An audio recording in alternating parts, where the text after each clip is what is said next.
Bismillahirrahmanirrahim. Assalamualaikum warahmatullahi wabarakatuh. Alhamdulillah. Innal hamdalillahi nahmaduhu wa nasta'inuhu wa nastaghfiruh wa na'udzu billahi min shururi anfusina wa min sayyiati a'malina. May yahdihillahu fala mudhillalah wa may yudlilhu fala hadiyalah. Ashhadu an la ilaha illallah wahdahu la syarika lah wa ashhadu anna Muhammadan abduhu wa rasuluhu la nabiyya ba'dah. Allahumma salli wa sallim ala rasulika sayyidina Muhammadin sallallahu alaihi wasallam wa ala alihi wa ashabihi wa min tabi'ahum ila yaumil qiyamah. Ya ayyuhalladzina amanu taqullaha wal tanzur nafsum ma qaddamat lighad wattaqullah innallaha khabirum bima ta'malun. Masyaallahu kan wa ma lam yasha lam yakun, la haula wala quwwata illa billahil aliyyil azim. Ibu-ibu yang dimuliakan oleh Allah Ta'ala, marilah bersama-sama kita memanjatkan puja dan puji syukur kepada Allah seraya mengucapkan kalimat tahmid hamdalah. Alhamdulillah atas nikmat yang banyak yang masih Allah berikan kepada kita, wabil khusus nikmat hidup. Karena kalau sudah mati tidak bisa kembali, kalau sudah mati tidak bisa beramal lagi, maka hidup ini harus disyukuri. Dan kita bersyukur lagi karena hidup kita penuh dengan iman dan Islam. Moga-moga kita mati tetap dalam keadaan Islam. Amin Allahumma amin.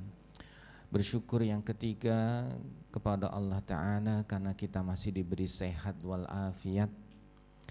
Dan yang keempat, kita bersyukur karena masih diberi kemudahan oleh Allah untuk menjalankan ibadah di bulan suci Ramadan. Moga-moga semua amal soleh kita, ibadah kita diterima oleh Allah Ta'ala, diampuni dosa-dosa kita. Dan moga-moga berjumpa lagi dengan Ramadan tahun depan. Moga-moga bisa berangkat umrah di bulan Ramadan. Amin ya Allah. Karena istimewa bisa umrah di bulan Ramadan, karena pahalanya seperti haji bersama Rasulullah SAW. Pokoknya duwe karep, duwe niat, duwe tekad, insya Allah dimudahkan. Walladzina jahadu fina lanahdiyannahum subulana wa innallaha lama'al muhsinin. Siapa yang sungguh-sungguh menuju kepada Allah, maka Allah akan bukakan jalan-jalannya, Allah tunjukkan cara-caranya, dan Allah membersamai orang-orang yang berbuat kebajikan. Moga-moga semua doa-doa kita dikabulkan oleh Allah Ta'ala. Amin Allahumma amin. Ibu-ibu yang dimuliakan Allah, kita sudah sampai ke sesi kedua tentang ada apa di akhirat.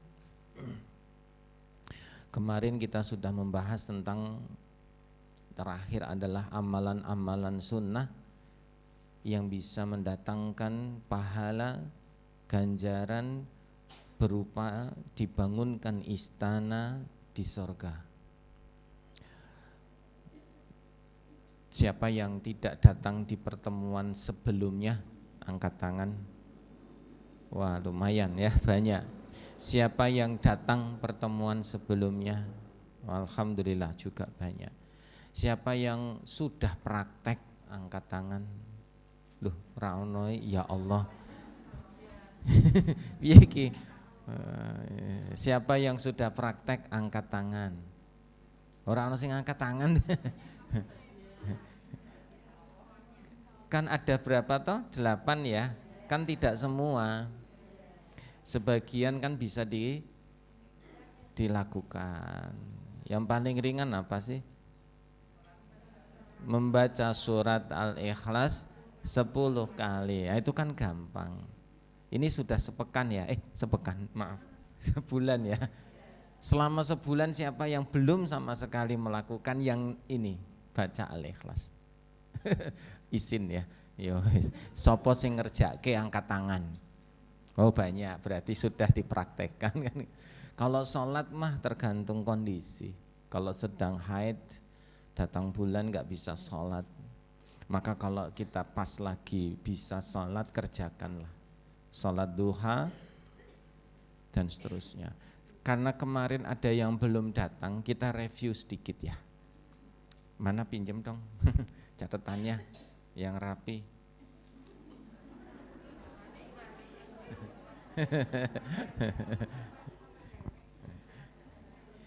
Ibu-ibu yang tidak datang, kemarin kita sudah membahas tentang ada apa di akhirat. Ya salah satunya tentang kehidupan manusia di surga. Dan untuk kita bisa mendapatkan surganya Allah Ta'ala, ya ikuti saja apa yang disyariatkan Allah dan dicontohkan Rasulullah. Termasuk ada amalan-amalan sunnah untuk kita bisa lakukan, kita kerjakan, insya Allah diganjar dengan istana di surga. Orang kalau dapat istana di surga berarti ya masuk surga, jelas ya. Yang pertama kemarin kita sampaikan bisa mendapatkan istana di surga dengan membantu pembangunan masjid. Jadi kita bantu bangun masjid. Jadi kalau masjid sedang ada renovasi atau pembangunan, bantulah sekecil apapun. Meskipun sebesar sarang burung, Allah akan ganti dengan istana di surga. Membangun masjid. Yang kedua, mengerjakan sholat duha 4 rakaat, sholat qobliyah zuhur 4 rakaat. Insya Allah dibangunkan istana di surga, yaitu sholat duha 4 rakaat, sholat zuhur 4 rakaat. Qobliyah zuhur 4 rakaat. Sudah dikerjakan juga ya? Insya Allah. Apalagi sholat duha ini satu hal yang penting untuk kita kerjakan. Yang ketiga, salat sunnah rawatib 12 rakaat. Insya Allah akan diganjar istana di surga hari itu. Jadi sebetulnya kita dibangunkan istana itu ya setiap hari. Kalau kita mengerjakan ini hari ini ya dibangunkan istana hari ini. Besok bangun lagi istananya, besok dibangunkan lagi istananya. Tambah apa? Ya tambah banyak ya. 12 rakaat ini kemarin 4 rakaat sebelum duhur, 2 rakaat sesudah duhur, 2 rakaat sesudah maghrib, 2 rakaat sesudah isya, 2 rakaat sebelum subuh. Kita kerjakan dengan semangat. Ini termasuk sunnah muakkadah yang sangat dianjurkan untuk ditekankan, dikerjakan. Salat rawatib 12 rakaat, 4 rakaat sebelum duhur, 2 rakaat sesudah duhur, 2 rakaat sesudah maghrib, 2 rakaat sesudah isya, 2 rakaat sebelum subuh. Berikutnya membaca surat Al-Ikhlas 10 kali, Qulhu 10 kali, sekali baca 10, bukan dicicil ya. Pagi 1, duha 1 lagi, duhur 1 lagi, asar 2, bukan. Sekali baca 10. Boleh pagi 10, siang 10, sore 10, habis sholat 10, boleh. Yang kelima, membaca doa sebelum masuk pasar.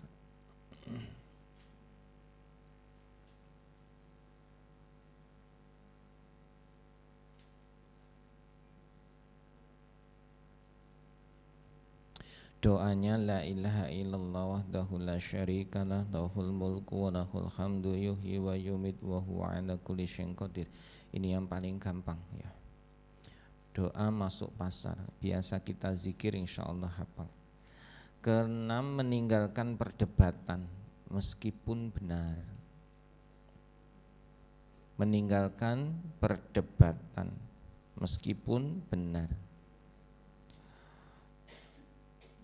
Sudah praktek? Rano sing dijak debat Pak Ustadz, ya wis alhamdulillah. Nek iso urip ki ra usah kakean debat. Nomor 7, meninggalkan dusta. Meninggalkan dusta meskipun sedang bercanda. Enggak usah dusta meskipun lagi guyon-guyon, enggak usah. Yang kedelapan yaitu orang yang kehilangan anak.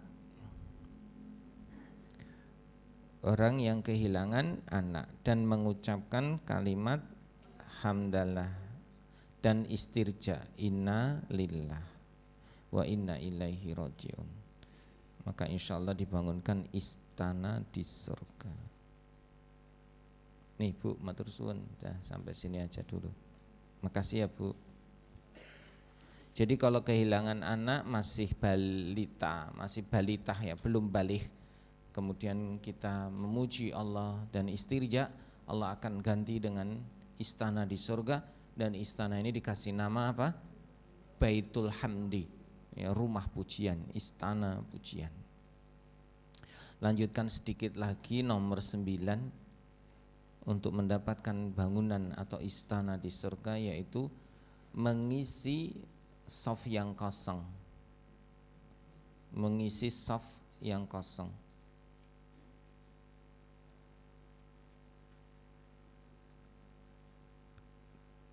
Di hadis yang lain, menutupi celah saudaranya, menutupi celah saudaranya. Maka barang siapa yang mampu menutupi kekosongan atau celah dari antara itu, Allah akan bangunkan istana di surga.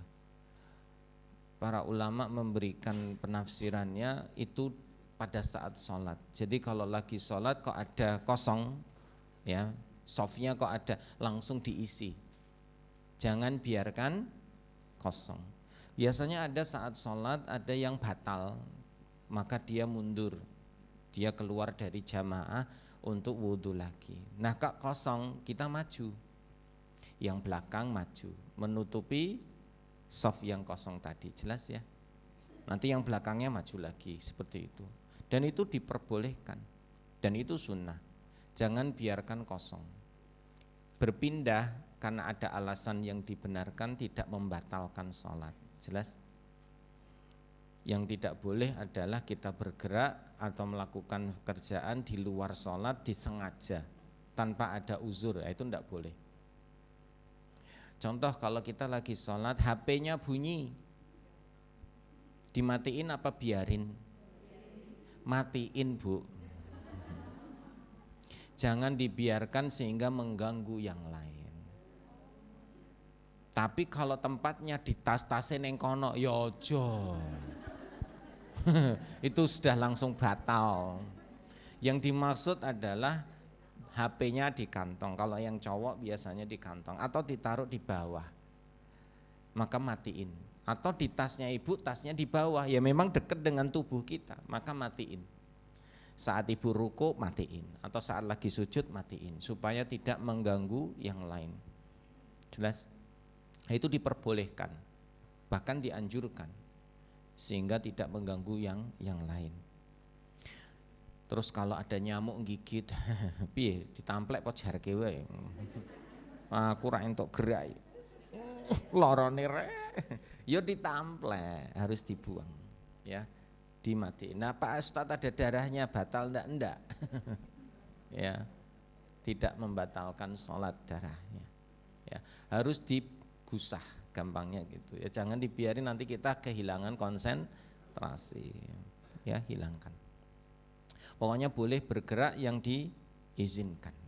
Nah, terus penafsiran ulama yang kedua dengan hadis yang tadi adalah yang dimaksud menolong kesulitan orang lain. Jadi menutupi celah itu, menutupi celah saudaranya artinya membantu kesulitan saudaranya.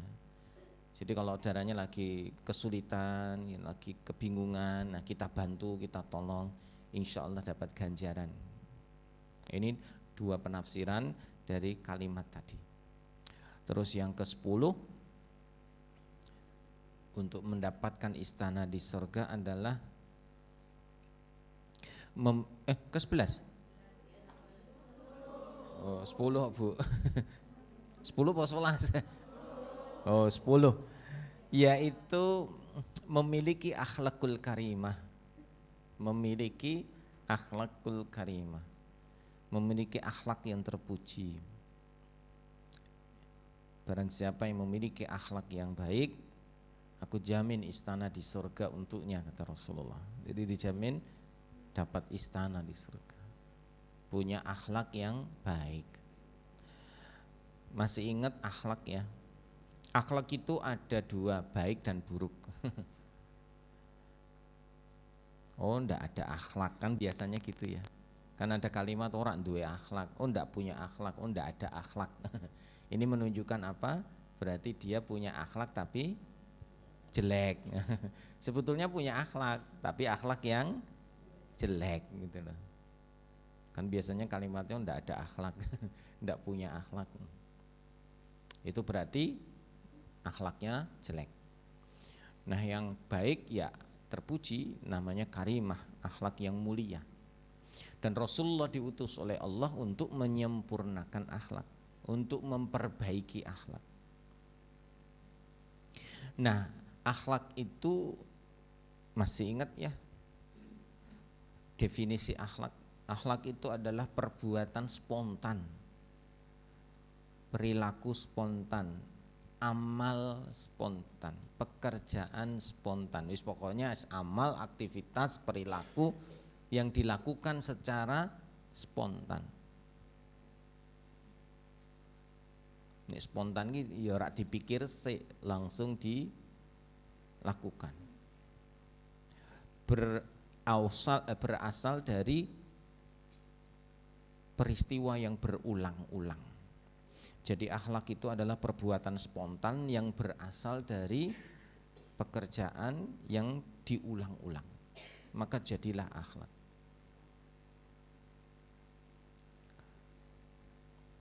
Jadi kalau ibu setiap bangun tidur terus berdoa, nah itu berarti memiliki akhlak yang mulia.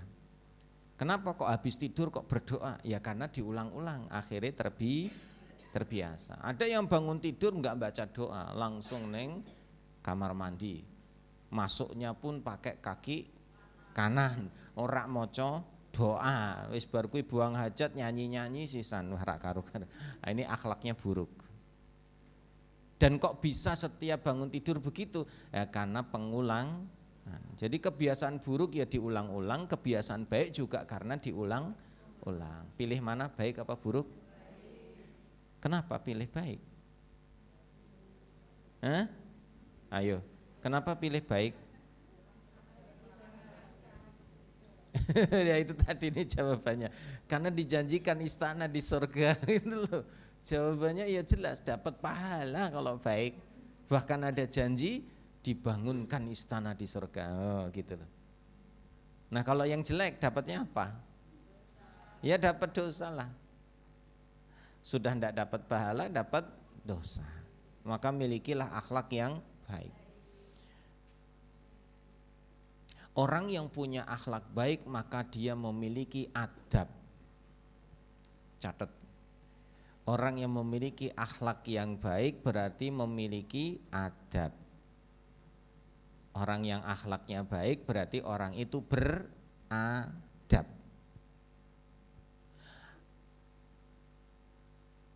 Kalau akhlak itu ada baik, ada buruk. Kalau adab itu selalu baik. Enggak ada adab buruk. Orang beradab ya wis ngono tok, berarti orang apik. Enggak ada adab buruk, enggak ada. Adab itu selalu baik. Nama lain adab apa? Sopan santun. Nama lain adab sopan santun, tata krama. Nek wong Jawa ki nganune akeh kok konotasinya. Adab itu ya sopan santun. Ora duwe adab, ora duwe sopan santun, ora duwe tata krama. Nah, orang yang memiliki adab mesti baik. Berarti dia sopan, dia santun, dia punya tata krama, unggah-ungguh. Nah, itu namanya adab. Orang yang berakhlak mulia berarti dia beradab. Tapi orang yang berakhlak buruk jauh dari adab. Jelas ya Bu? Maka orang yang memiliki akhlak terpuji ini berat. Latihannya harus lama dan diulang-ulang. Saya ulangi, untuk memiliki akhlak yang baik itu butuh waktu yang lama. Harus diulang-ulang sampai lanyah. Nah, ibarat latihan nyetir mobil itu sampai kemudian dia sudah tidak mikir lagi mana gas, mana rem. Nggak mikir lagi setir iki sein kanan pos sein kiri, wis otomatis. Itu namanya alam bawah sadar. Kenapa? Diulang-ulang. Akhirnya menjadi kebiasaan. Nah, kalau yang diulang baik ya kebiasaannya baik. Jadilah akhlak yang baik. Contoh ibu-ibu, bojone arep mangkat kerja, yo disiapke banyu angete, siapke klambine, siapke sepatune, siapke tase, siapke mangan, apa wae disiapke. Bar wis siap, klambine dienggokke, rambutnya sisiri, istimewa itu ya. Kayak anak TK ya. Padahal Rasulullah itu sering disisiri oleh Aisyah. Jadi Aisyah itu suka menyisiri rambutnya Rasulullah SAW. Ibu-ibu jarang ya. Bahkan dicuekin jarke. Terus kemudian diantar sampai keluar, cium tangannya, ya, suami ya kecup keningnya kan gitu. Assalamualaikum kan gitu. Kemudian kita jawab waalaikumsalam, kasih pesan hati-hati ya mas, nah, kan gitu. Kalau ibu mau bikin pesan yang bagus apa? Jangan cuman bilang hati-hati. Ucapkanlah kalimat fi amanillah. Semoga Allah melindungimu. Atau kalimat yang lain, jangan lupa bismillah. Nah, dah itu pesan terbaik. Kalimatnya apa? Fi amanillah. Atau jangan lupa mas bismillah. Wis kuwi. Ora usah ngeki sing liyan-liyane. Mas aja nganti kowe ndelok wedokan liyan-liyane. Alah malah mumet, engko malah ndelok tenan. Karena wong lanang ki nek dicegah malah ndodro. Dialang-alangi malah nekat. Makane kei sing apik-apik wae. Ini contoh ya Bu, ini contoh. Jadi kalau setiap hari terbiasa begitu, ya akhirnya menjadi terbiasa dan menjadi kebiasaan yang baik. Ada kisah suami istri berangkat dari jauh ya, Kendal loh ya, kan adoh ya, ke sini Kedung Mundu, adoh ra? Jauh. Itu sepanjang jalan sama suaminya ngobrol, asik enak gitu. Enggak taunya wis tekan. Karena di Sambi itu bahasa Indonesianya, di Sambi ki apa? Di Sambi itu diselingi dengan ngobrol, paling pas. Diselingi dengan ngobrol, akhirnya enak. Suasananya ya enak, komunikasinya enak, perjalanan jauh tidak terasa. Nah, ada satu lagi dekat rumahnya cuman di Pondok Majapahit. Pondok Majapahit tahu ya? Meranggen. Ke Kedung Mundu, cedak pada cedak. Ning sepanjang perjalanan dari rumah sampai sini belas sama sekali rak ngobrol. Balik pun yo rak ngobrol. Kenapa terjadi kebiasaan? Sampai yang nggak ngobrol itu heran. Kowe iki iso ngomong karo bojomu, ngobrol. Aku kok ra iso yo. Wis ra iso, ra tahu sisan. Jadi rasane iki kaku jarine ngono. Kenapa? Karena tidak terbiasa. Kalau mereka fine-fine saja, baik-baik saja, ya ndak masalah. Memang tradisi mereka orang ngobrol ning dalan. Ning sing ini meneng malah aneh. Kok saiki meneng to mah? Ono apa? Ora ono apa-apa. Justru ora ono apa-apa ki ono apa-apa. Wong wedok iki kan ngono. Ada apa to mah? Ndak ada apa-apa. Ndak ada apa-apa ning melengos ini kan berarti ada apa-apa gitu ya. Kan masih ingat ya, laki-laki itu bisa menyembunyikan perasaannya, sakit hatinya, kecewanya, sedihnya, itu laki-laki bisa. 1000 kesedihan pun dia bisa memendam, tapi tidak bisa memendam rasa cinta kepada orang. Satu rasa cinta langsung I love you. Makanya wong lanang ki gombal. Nah wong wedok walikane nek duwe kesedihan, kekecewaan, nesu, marang, siji tok wis langsung muntap. Enggak bisa mendem. Tapi nek perasaan cinta itu sampai 20 tahun pun masih rasa. Reuni Akbarus. Reuni Perak 25 tahun. Ketemu langsung, kok aku deg-degan ya. Jojo ditemui debt collector iki. Wah, deg-degan sing ra enak nek kuwi. Ternyata perasaan cinta itu masih bisa dipendam meskipun sudah lama. Itulah wanita. Nek wong lanang ora iso mendem. Makanya ya itulah kelebihan dan kekurangan masing-masing. Makanya saling menjaga suami istri. Nah, sama dengan anak ya demikian. Nek terbiasa ngajak anaknya salat, ya jadi akhlak yang baik. Kalau terbiasa membiarkan anak wis salat karepmu ra karepmu, ya wis jadi rusak kabeh. Jelas. Paling juga ibu-ibu nih penting. Berangkat kemana saja minta izin suami. Atau minimal memberi tahu. Ojo nganti bojone balik ki bojoku ning ndi to? Kok ngilang ki piye to? Ora ana kabar, anake takoki ibu ndi nek? Buh ra arti. Ngono, buh ra ngerti wae karo bentak kok. Nduk, ibu ning ndi? Mbuh, Pak, paling arisan, arisan terus yang diapalke. Jangan sampai ya. Maka kalau ibu-ibu suka izin memberitahu, itu akhlak yang baik. Kalau enggak ya jadi akhlak yang buruk. Dan itu perlu apa?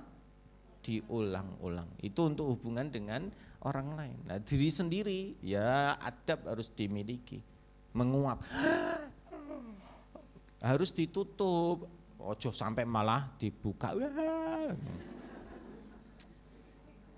Sunahnya ditutup. Nek iso ojo sampai ono suarane. Kalau ada suaranya sampai itu berarti setan sudah masuk ke dalamnya. Maka kalau menguap jangan ada suara. Nek iso ndang ditutup. Bersin jangan buka keras. Wah, nah, itu akhlaknya buruk. Bersin itu harus ditahan. Ditahan tuh keluar tapi jangan sampai terlalu keras. Jelas ya. Itu sunnah. Kemudian ucapkan apa? Alhamdulillah. Kalau angop ucapnya apa? Angop itu apa? Menguap. Ucapnya apa? Istighfar. Astaghfirullah. Jelas ya? Ojo nanti kebalik. Alhamdulillah. Keliru. Kalau menguap, astaghfirullah. Kalau menguap terus ngantuk berarti ya. Nah, itu harus segera berwudu. Nah, orang yang sedang tidur sebentar 5 menit. Ya. Kalau bersin baru alhamdulillah. Nah, kalau kentut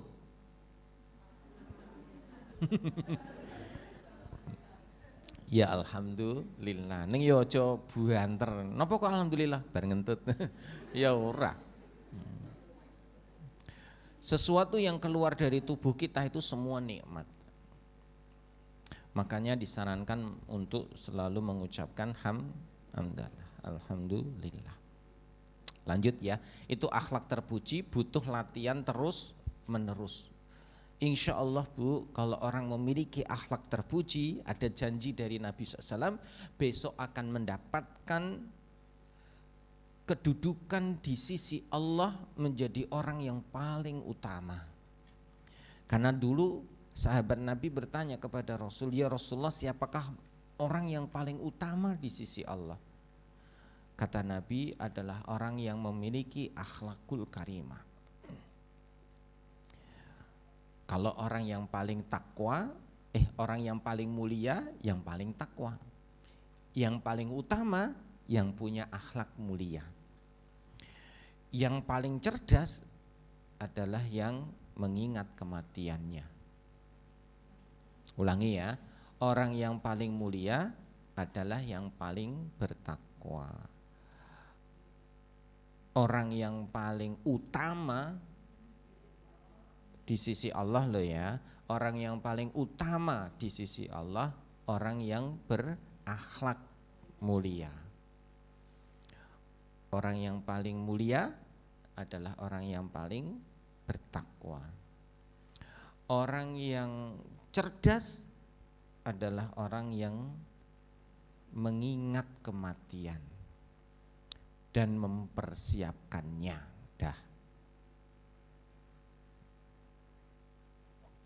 Dan mempersiapkannya.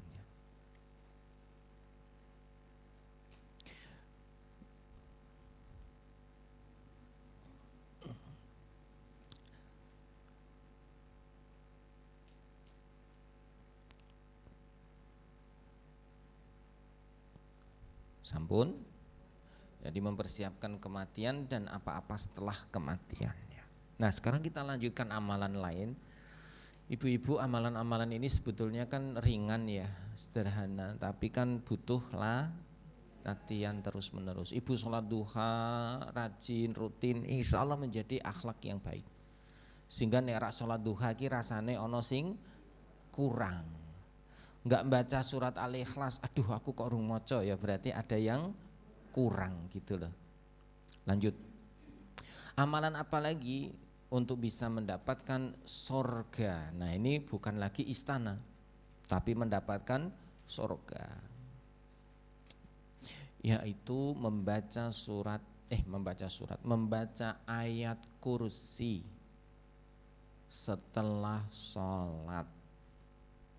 Membaca ayat kursi setelah sholat.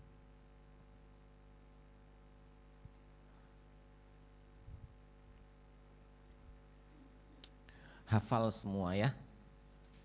Ora apal bahaya ini. Kan ini biasa dibaca setelah salat fardu ya, termasuk doa dan zikir yang dibaca. Barang siapa yang membaca ayat kursi selepas salat, maka tidak ada yang menghalanginya masuk surga kecuali kematian. Ini hadis Nabi. Artinya apa? Kalau hari itu dia meninggal, layak masuk surga, berhak masuk surga. Ini asalkan habis sholat baca ayat kursi. Contoh, tadi habis subuh ibu baca ayat kursi, meninggal nanti jam 11, balik sekolah ini mati, insya Allah masuk surga. Gimana? Nah, engkau tak kandani urung rampung. Nanti duhur, habis duhur baca ayat kursi lagi, meninggal sebelum asar masuk surga. Karena hadisnya jelas dan ulama juga benar-benar menjelaskan hadis maksud Nabi ini adalah barang siapa yang dia membaca ayat kursi selepas sholat fardunya, tidak ada yang menghalanginya masuk surga kecuali kematiannya. Artinya apa? Nek mati saat itu di antara sholat dan sholat dia berhak masuk surga. Nah, masuk surganya apakah langsung masuk? Tergantung amal solehnya. Artinya apa? Kalau dia amal baiknya banyak, ya masuk surga langsung. Kalau tidak, ya tertunda dulu. Tetapi jaminan masuk surga.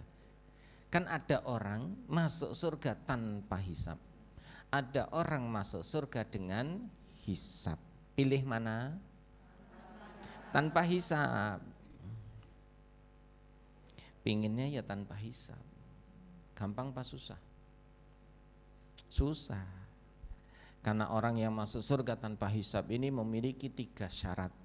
Kalau yang disampaikan di dalam hadis Nabi. Tapi kalau ibu bisa 3 ini, insya Allah benar-benar istimewa. Keren ini, tanpa hisab loh bu. Apa? Ya beriman kepada Allah. Syarat pertamanya beriman kepada Allah. Yang kedua tawakal.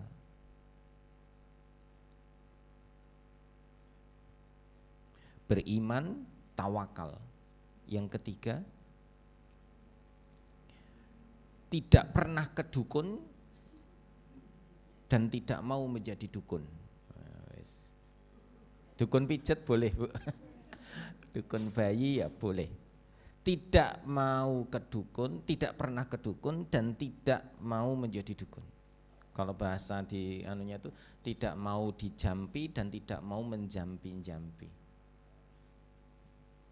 Sehingga ini disalahgunakan oleh mereka-mereka yang tidak memahami maksud hadis ini. Tidak boleh diru'yah, tidak boleh meminta ru'yah. Aslinya begitu. Zaman dulu ru'yah itu penuh dengan kesyirikan. Makanya orang yang datang kok minta diru'yah, maka dia tidak berhak mendapatkan surga tanpa hisab. Termasuk yang meru'yah, maka tidak bisa masuk surga tanpa hisab. Kalau hadis ini difahami dengan sangat-sangat letterlek begitu, ya sudah, tidak ada orang yang mau berprofesi sebagai peruqyah. Kalau tidak ada orang yang menjadi peruqyah, akhirnya orang lari kemana? Ya ke dukun, malah gak karu-karuan. Apalagi saya peruqyah, waduh susah juga ini. Ternyata yang dimaksud di ruqyah dan meruqyah itu adalah ruqyah yang syirikiyah. Maka mereka yang datang kepada ruqyah yang syirik, melakukan ruqyah dengan kesyirikan, maka disitulah dia tidak akan masuk surga tanpa hisab. Bahkan lebih parah lagi, sulit untuk masuk surga kalau dia tidak bertobat kepada Allah Ta'ala. Jelas ya, Bu? Di situ disebutkan pernah. Jadi kalau pernah ya wes, hitungannya ya nomor loro, masuk surga dengan hisab. Ada yang belum pernah ke dukun? Belum pernah? Alhamdulillah masih aman. Pertahankan. Orang datang ke dukun cuman datang tok loh, Bu. Datang tok loh ya. Itu sholatnya tidak diterima 40 hari. Doanya tidak didengar Allah 40 hari. Datang tok loh ya. Nek ngeterke Pak Ustadz podo wae. Wong ngeterke ya. Kecuali ra ngerti, aku pokoknya dijak Pak Ustadz ra ngerti jebule ning dukun. Oh ya ora masalah wong ora ngerti. Tapi kok melu mlebu ngrungokke oh ngene-ngene padahal ngerti. Wah wis padha wae. Ngeterke iki ya ning njaba tok. Ra ngerti jebule ngeterke ning dukun. Kan ada yang begitu. Jeng aku terke yo jeng ning ndi pokoknya wis pokoknya. Engko tau anu wis tak upahi. Jebule kon ngeterke ning dukun. Nah, kalau datang ke dukun dan membenarkan ucapannya, kowe iki wetone Selasa wage, kowe iki engko ya sesuk wulan ngarep duitmu ana sing ilang. Wah, kok ono dipercaya bahaya.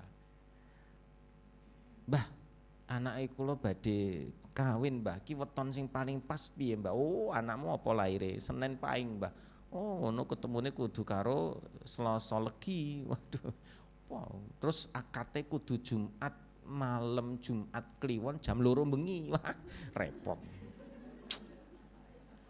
Siapa yang mempercayai omongannya dukun, maka dia telah menyalahi apa yang diturunkan Allah kepada Rasulullah. Berarti dia telah menyalahi Al-Quranul Karim. Dia telah melakukan kekufuran kepada Al-Quran, firman Allah yang diturunkan kepada Rasulullah. Maka ini syarat masuk surga tanpa hisab. Kalau ada yang pernah, ya sudah, taubat kepada Allah Ta'ala. Moga-moga Allah ampuni dosa-dosa kita, iringi dengan amal kebaikan. Nah, kembali ke ayat kursi. Moga-moga ibu-ibu semuanya hafal. Yuk hafal yuk, baca bareng-bareng. Bismillahirrahmanirrahim. Allahu la ilaha illa huwal hayyul qayyum. La ta'khudhuhu sinatun wa la naum. Lahu ma fis samawati wa ma fil ard. Man dhal ladzi yashfa'u indahu illa bi'idhnihi. Ya'lamu ma baina aydihim wa ma khalfahum wa la yuhituna bi syai'in min ilmihi illa bima syaa wasi'a kursiyyuhu samawati wal ard wa la ya'uduhu hifdhuhuma wa huwal aliyyul azim. Dibaca habis sholat toh Bu, meskipun ibu sholatnya langsung mak pelencing melayu. Jadi bar sholat langsung melayu, rak sempet istighfar, rak sempet tasbih, takbir, tahmid, rak sempet itu, sing penting ojo lali ayat kursinya. Dibaca boleh sambil jalan. Habis assalamualaikum warahmatullah, assalamualaikum warahmatullah, langsung lempit sajadah rukuh melayu. Nah sambil jalan ucapkan kalimat tadi, baca ayat kursi. Jelas? Ojo nganti rak diucapkan. Meskipun kita sambil jalan atau lari sekalipun, jelas ya Bu. Karena keutamaannya yang luar biasa. Liyane rak diwaca rak apa-apa. Ojo nganti lali ayat kursinya. Apalagi kok sambil baca tadi semua lengkap, istighfar ya dibaca, la ilaha illallah wahdahu la syarikalah ya dibaca, apalagi tasbih 33 dibaca, hamdalah 33 dibaca, apalagi takbir 33 dibaca. Masya Allah. Apa pahalanya? Jika kita membaca tasbih 33, alhamdulillah 33, Allah akbar 33, dapat apa?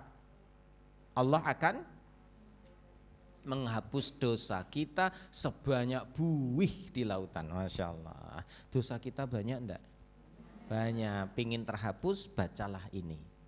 Tasbih 33, hamdalah 33, takbir 33. Boleh selepas sholat, boleh di luar sholat. Apalagi bulan Ramadan ya, perbanyak membaca doa-doa dan zikir kepada Allah.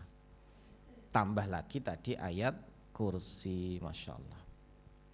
Lanjut ya.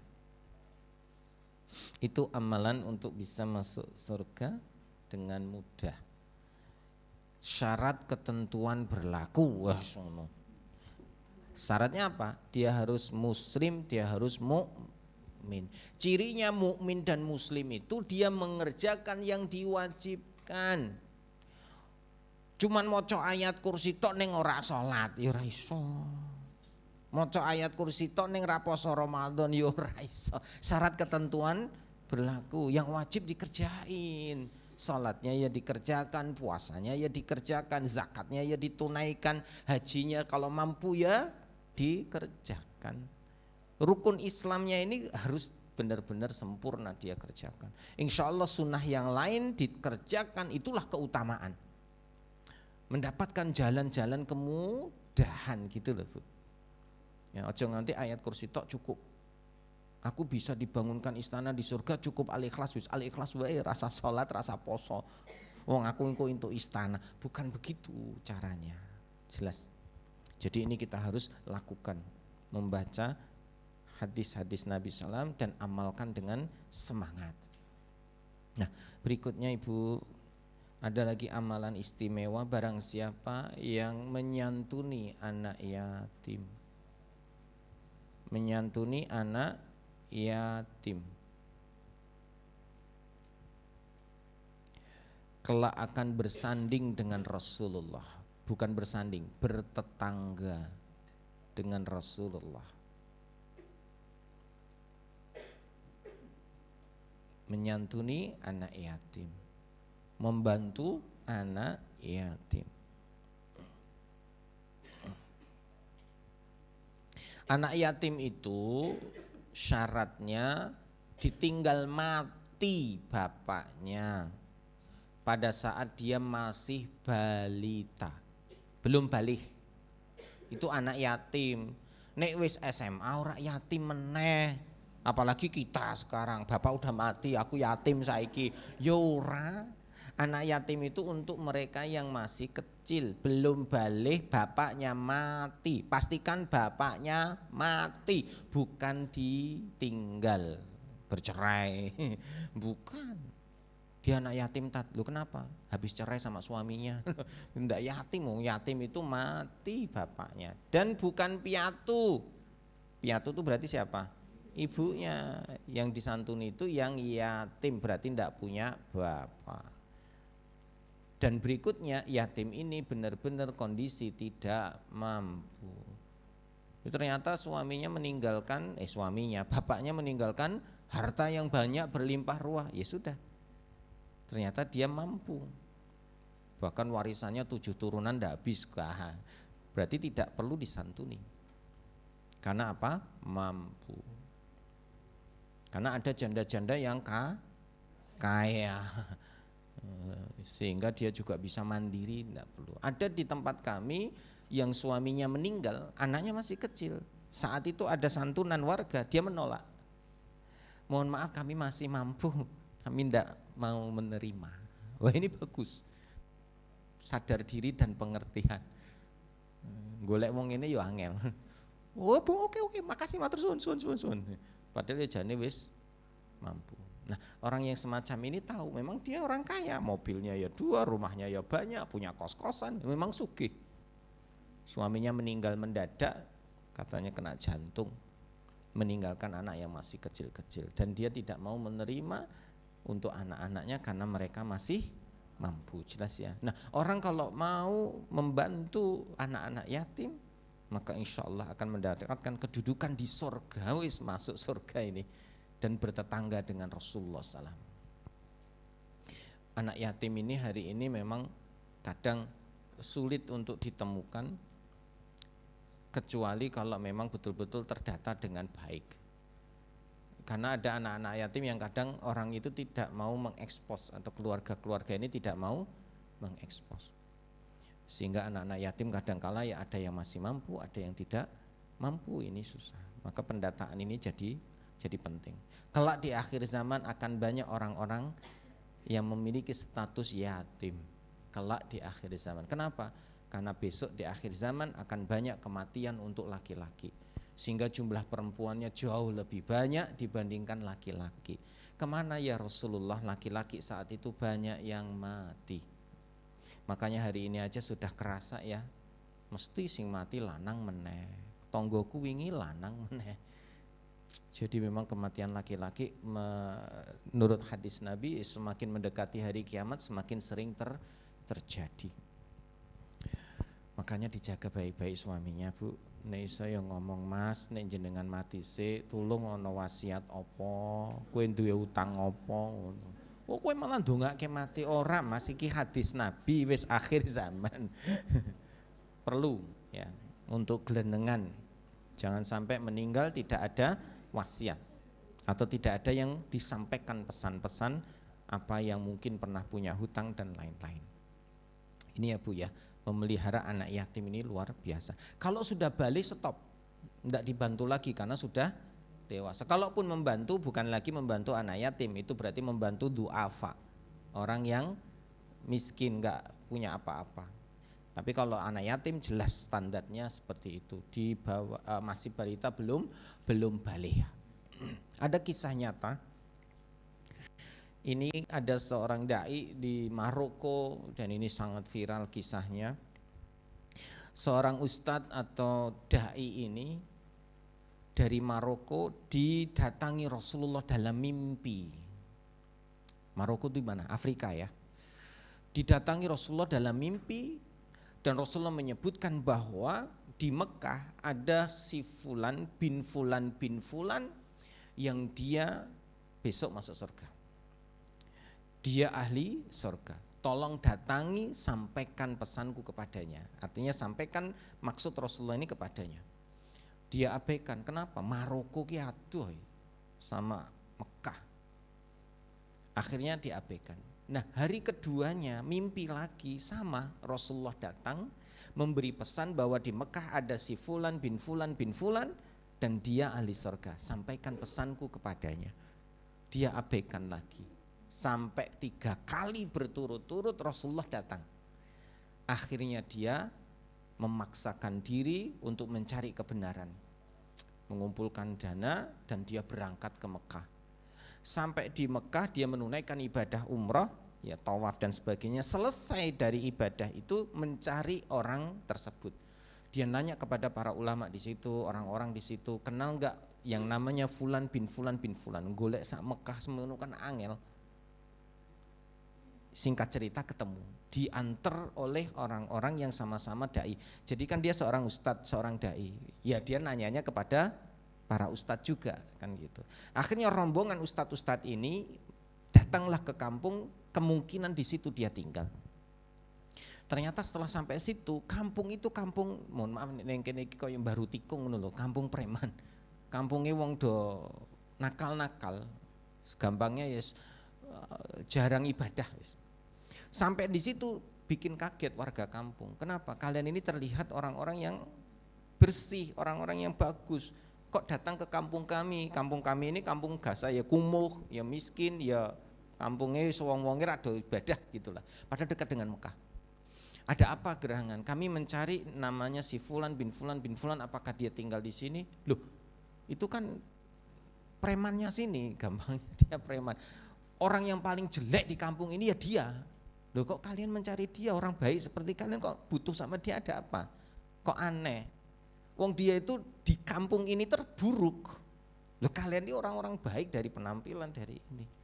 Kok mencari itu ada apa? Kami ingin ketemu intinya gitu. Akhirnya ketemu sama seorang yang dimaksud tadi. Benar dia mengakui namanya Fulan bin Fulan bin Fulan. Terus kemudian ada gerangan apa? Kalian datang ke sini menemui saya. Kemudian dai dari Maroko ini menceritakan mimpinya. Dia terkejut. Kenapa? Pasti kamu salah. Kenapa? Lawang aku ini orang nggak pernah ibadah kok.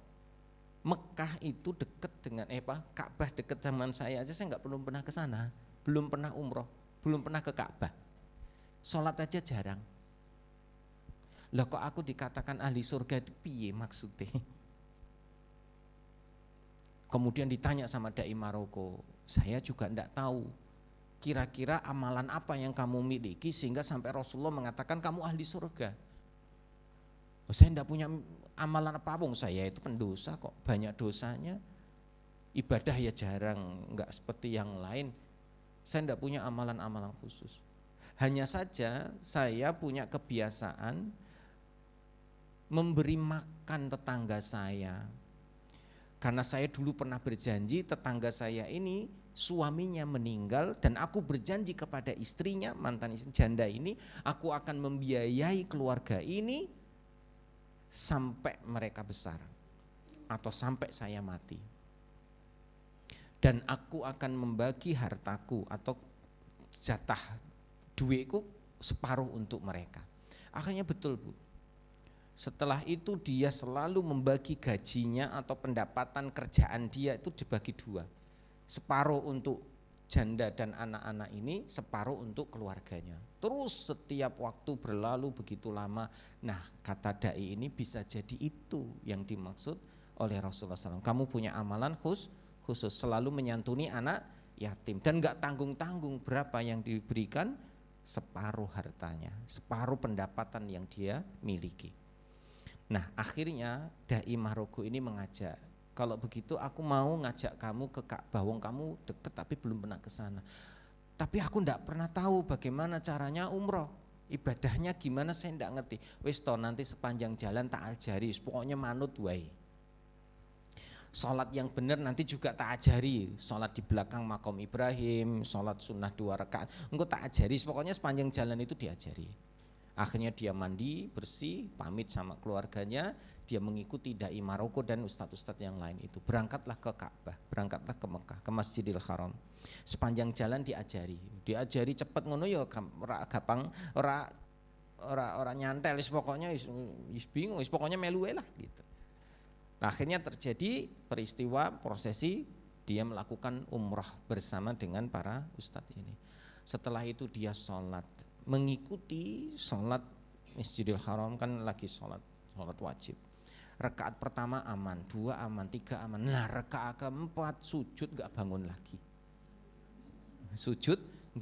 lagi. Akhirnya meninggal dunia. Dan semua ustadz-ustadz dan dai Maroko ini kemudian memberi penghormatan yang luar biasa dan mereka takjub karena inilah yang dimaksud dengan Rasulullah SAW bahwa dia menjadi ahli surga.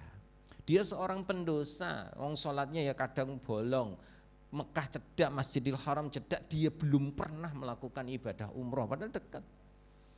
Tapi dia punya kebiasaan baik sama tetangganya yang yatim, janda ini dia beri biaya setiap bulanannya dia kasih, pokoknya tidak pernah kekurangan lah. Dan Allah ganjar, dia meninggal dalam keadaan sedang ibadah kepada Allah Ta'ala. Husnul khatimah enggak? Ya husnul khatimah. Apalagi sholat di Masjidil Haram, ibadahnya juga di Masjidil Haram, dikali lipat berapa? 100.000 pahalanya, Masya Allah.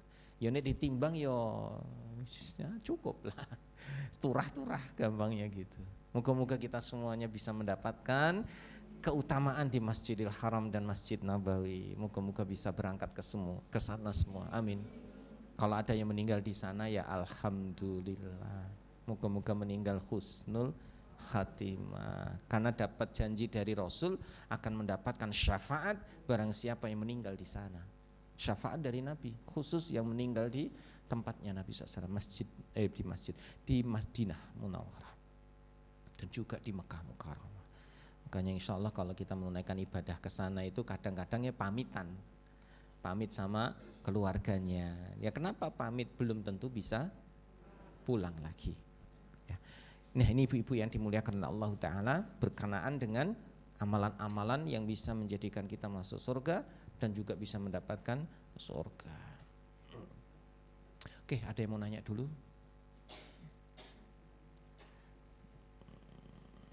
Saya sampai jam berapa? 10:30 ya? 10:30 ya? Ya, setengah jam lagi. Monggo, ada yang mau nanya?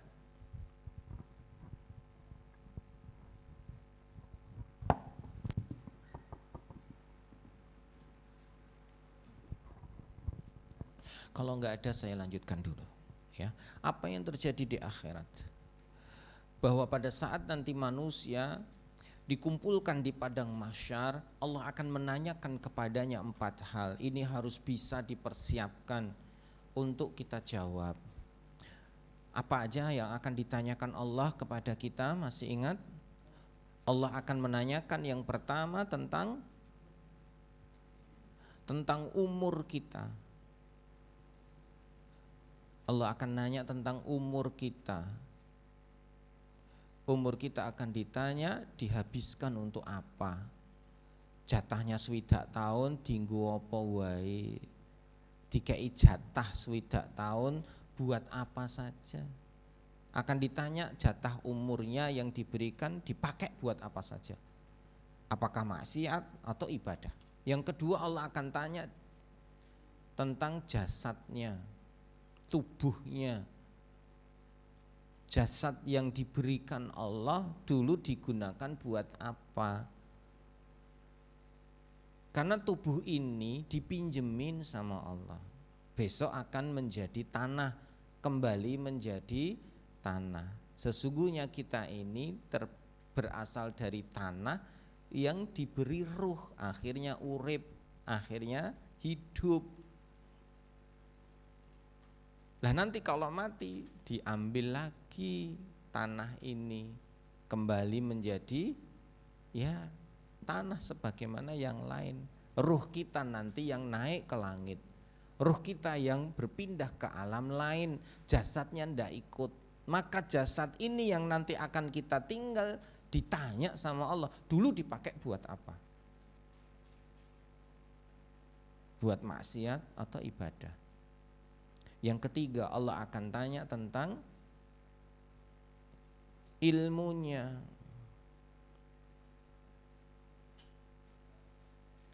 Dipakai buat apa?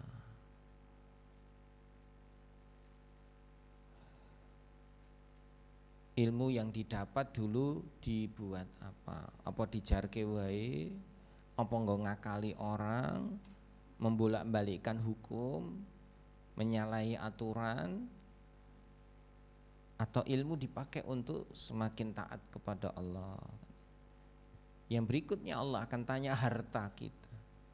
Harta kita ditanya dari mana kamu dapat, terus buat apa kamu pakai. Harta akan ditanya dari mana.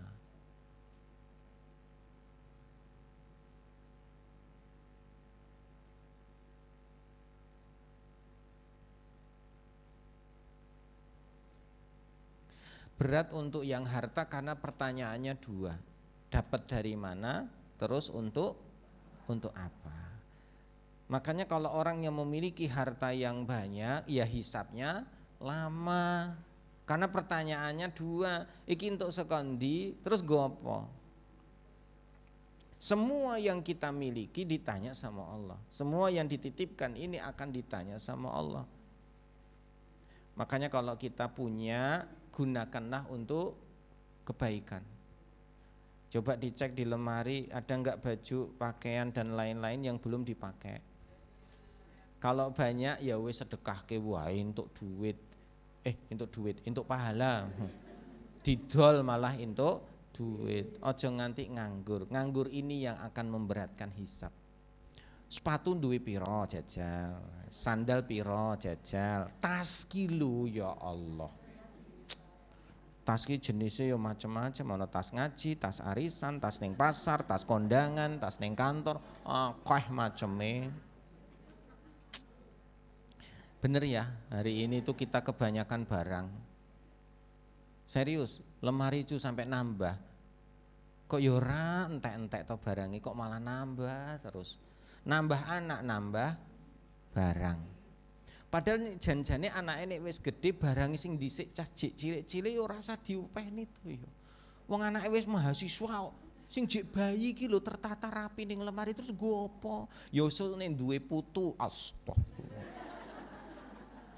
Ya putune wegah iki bekas nggone. Lah wis lagian wis berubah zaman. Ya mendingan diinfakkan, disedekahkan kok diinfakkan.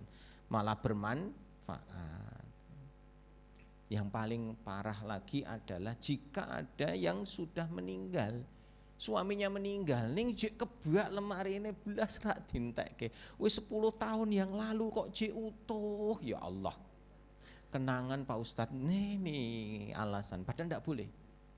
Itu justru memberatkan si mayit. Maka kita ini jangan sampai membebani si mayit dengan barang-barang yang belum diselesaikan. Lawang warisan aja harus segera diselesaikan. Kalau tidak diselesaikan beban buat si mayit. Apalagi barang-barang dia. Kemarin pas Abah meninggal, itu mama sudah langsung bersiap-siap untuk menyelesaikan urusan yang punya Abah.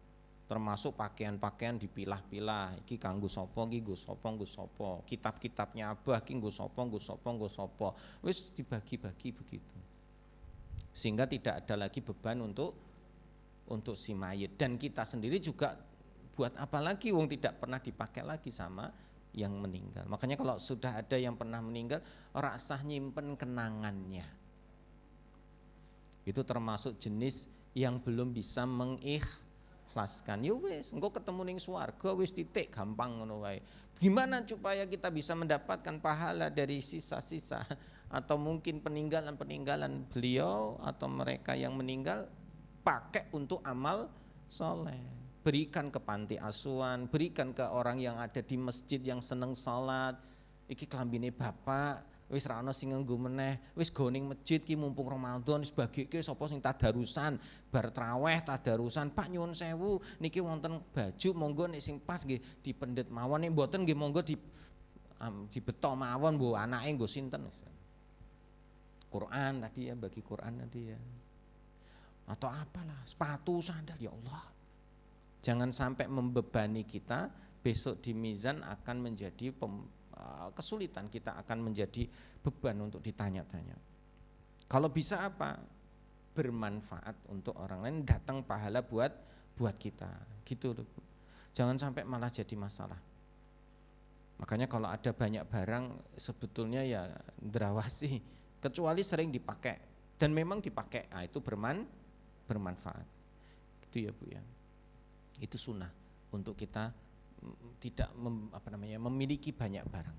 Itu nanti akan membebani kita semua. Besok di hari kiamat orang akan ditanya itu semua dan bisa jawab kalau memang amalnya baik. Tidak bisa jawab ya jawab yang lain, ya sudah membebani dia besok di hari kiamat. Maka jangan sampai kita memiliki kesulitan saat ditanya oleh Allah. Ini langsung Allah yang nanya. Dan ini semua akan ditanya. Dan ada 3 golongan yang akan dipanggil pertama oleh Allah. Nomor 1 adalah orang yang mati syahid. Jadi di hari kiamat besok ada golongan-golongan orang-orang yang memang dipanggil terlebih dahulu. Kan nanti giliran nih siapa dipanggil. Ternyata ada golongan ini dulu nanti yang akan dipanggil. Yang pertama orang yang mati syahid. Yang kedua orang yang dermawan. Yang ketiga ahli ilmu. Orang pintar, orang alim. Jadi orang alim, dermawan dan juga syuhada, bukan syuhada, orang yang mati syahid akan dipanggil pertama kali oleh Allah Ta'ala. Dan Allah akan menanyakan kepada orang yang mati syahid. Allah akan tanya untuk siapa kamu dulu berperang. Karena kerjaannya di dunia dia banyak sekali berperang. Ditanya sama Allah, untuk siapa kamu berperang? Dia bilang untukmu ya Allah. Tapi Allah Maha tahu. Allah jawab kadzabta, engkau dusta.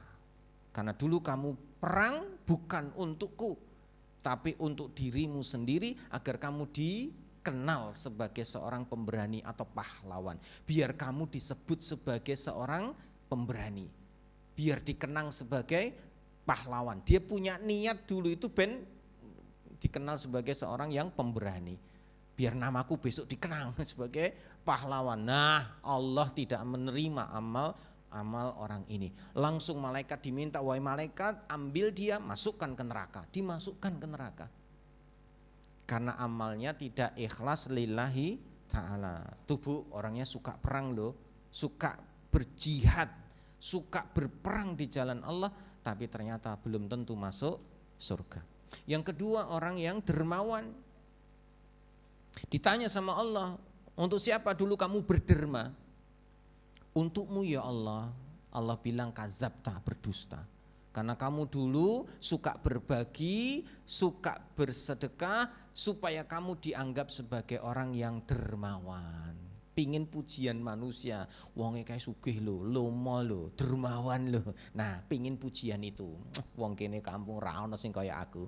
Nah, maka Allah perintahkan malaikat seret dia, masukkan ke neraka. Akhirnya orang yang suka berbagi ini pun tidak mendapatkan pahala, malah mendapatkan dosa, masuk neraka. Orang berderma itu namanya bersedekah. Derma itu artinya sedekah. Berderma artinya bersedekah, nyumbang. Derma itu nyumbang. Berderma itu nyumbang. Derma itu sumbangan. Orang yang rajin berderma berarti rajin nyumbang, rajin sedekah. Sedekah itu macamnya banyak, bisa materi, bisa non materi, bisa harta juga bisa bukan harta, bisa uang, bisa juga bukan uang, itu namanya sedekah. Makanya ibu-ibu kalau sedekah, nek iso tangane ojo nganti ngerti, maksudnya apa? Tangan kanan memberi, tangan kiri ndak melihat.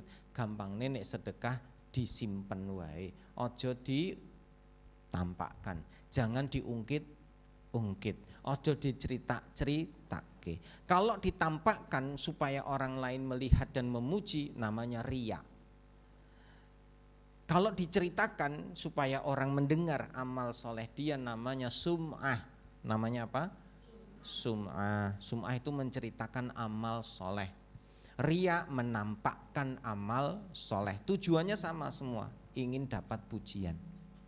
Makanya nih iso ibu-ibu sembunyikan amal, meskipun terhadap suami dan anak. Mas, aku hari ini untuk rong jus loh mas, rasa ceritake malah hilang. Pengen pujian suami, wah hebat, istriku the best, malah hilang kabeh. Bojone ra entuk, anake ra entuk, bojone ra entuk, suamine ra entuk, sing wedok ya ra entuk. Maneman. Nah, kalau ibu bisa sampai hafal baca 1 juz atau 2 juz, simpen aja. Ibu dapat pahala, suami juga dapat pahala. Orang tua juga dapat pahala, alhamdulillah. Dan ingat Bu, amal-amal soleh ini bisa hilang kapanpun jika kita menceritakan. Contoh, setahun yang lalu pernah khatam 3 kali. Waduh, wis disembunyi kira ora ono sing ngerti tuh. Hari ini cerita, Bu, Tahun wingi aku sampai 3 juz lho, saiki aku jek 2 juz wae urung bari. Dadak cerita. Padahal wis 3 setahun yang lalu itu sudah disimpan baik, ya malah dibuka hilang semua. Makanya ikhlas itu penting dan menjaga keikhlasan itu jauh lebih penting. Cirinya apa? Ojo cerita. Kecuali untuk menunjukkan kebaikan. Nah, kembali ke niat kita masing-masing. Ngei contoh nggo anake. Nang melu ibu yuk ning ndi? Pokoknya melu. Ibu arep sedekah ki lho bagi-bagi makan, buka puasa. Anak ikut, bukan pamer ke anak, supaya anak niru orang tua. Oh, ibu sedekah, ngasih takjil. Oh, buka puasa ke masjid-masjid kan gitu. Nah, ini untuk menunjukkan keteladanan. Boleh niatnya untuk pembelajaran. Hah? Ditanyain murabi. Kalau ditanyain, jane rasa ditakoi. Kecuali memang ada kesepakatan di awal forum mutaba'ah. Forum mutaba'ah itu tilawah Quran. Hari ini centang, sholat duha, centang kan gitu. Itu mutaba'ah. Kalau itu untuk pembelajaran enggak masalah. Anak sekolah itu harus terbiasa dan membiasakan dengan itu. Nek wis ojo nganggo kuwi meneh. Artinya apa? Jaga keikhlasan. Itu cukup untuk membuat kebiasaan. Dan biasanya berapa lama? 3 bulan maksimal. Dulu Ustadz Samsul Arifin menyampaikan ke kita untuk membangun kebiasaan yang baik itu 40 hari sampai 3 bulan, 90 hari. Wis rampung kui, wis terbiasa, ora usah dicentangi neh. Sampai saiki jek duwe centang, wis maca Quran centang, salat duha centang, ora usah. Itu malah nanti bisa menggugurkan pahala. Ditanyai murabi, nek kuwi memang kesepakatan awal harus ada, gampangnya apa ya? Titen waktune, ojo ditakoki terus. Wis cukup. Oh berarti dia udah, misalkan ya 3 kali ditanya, gimana sedekah? Sedekah. Nah, pertemuan berikutnya sedekah? Sedekah. Pertemuan berikutnya, wis telung pintel utok, wis cukup. Habis itu enggak usah tanya lagi. Berarti dia udah punya kebiasaan yang baik gitu loh. Jelas ya Bu? Makanya jaga jangan sampai kita berderma atau bersedekah tapi malah kehilangan pahalanya. Kalau bisa sembunyi-sembunyi nggak ada yang tahu, itu lebih bagus. Dan sedekahlah atas nama orang yang sudah meninggal, pahalanya 2. Pahala kita ya dapat nilai sedekahnya, yang kedua pahala silaturahimnya. Yang ketiga tadi apa? Orang alim. Wah, ini dipanggil sama Allah. Untuk siapa kamu dulu belajar dan mengajarkan itu? Untuk mendapatkan redomu ya Allah. Kata Allah, kazabta, dusta. Karena kamu ingin disebut orang alim, ingin disebut ustadz, ingin disebut kiai. Jadi kamu ngajar ingin disebut orang alim. Makanya harus hati-hati. Lah inilah berkaitan dengan apa ya, keikhlasan orang dalam beramal. Orang yang sering mati berjihad aja belum tentu masuk surga. Orang yang banyak mengajar aja belum tentu masuk surga. Orang yang rajin sedekah pun belum tentu masuk surga. Semua kembali kepada apa? Ikhlas lillahi ta'ala. Dan sedekah itu Bu manfaatnya banyak. Ini bulan Ramadan ya, perbanyak sedekah. Ibu kalau sudah tahu nilai pahala dari sedekah, semangat nanti sedekah. Sedekah itu bisa menjadi naungan kita di hari kiamat. Sedekah bisa memadamkan api neraka. Masya Allah. Itu untuk yang urusan akhirat ya, bisa memberi naungan untuk kita. Jadi orang itu dalam naungan sedekahnya. Dan api neraka bisa padam dengan sedekah orang. Ini untuk urusan akhirat. Urusan dunia, wah sedekah itu bisa melapangkan rizki, bisa menyembuhkan sakit, bisa menolak bala, bisa memperbanyak harta, bisa mensucikan harta, memperbanyak harta, mensucikan harta, menolak bala, nyembuhin sakit. Jadi kalau ada yang sakit sedekahlah, sembuhkanlah sakitmu dengan sedekah, itu kata Nabi. Melapangkan rizki, rizkinya jadi tambah luas, tambah lapang, sumber-sumbernya tambah banyak. Ini sedekah. Dan sedekah menyambung tali silaturahmi.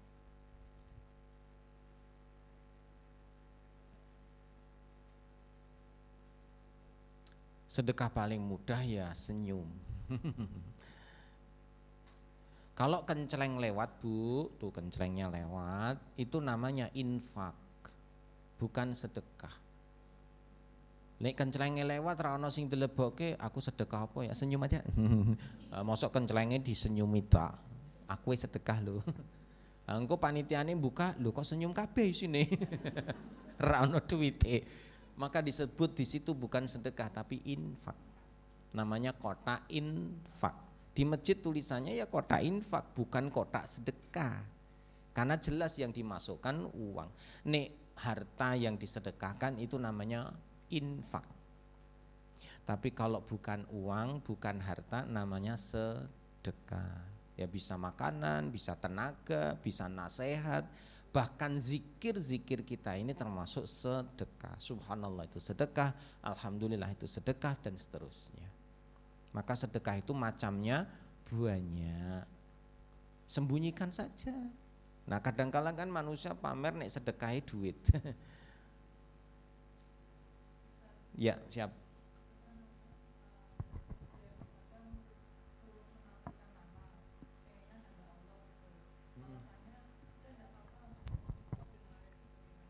Iya, sedekah boleh ditampakkan asalkan ada acaranya, ada kegiatannya. Itu kayak misalkan Sunduk Palestina. Oh, kita ingin menggalang donasi untuk saudara-saudara kita di Palestina.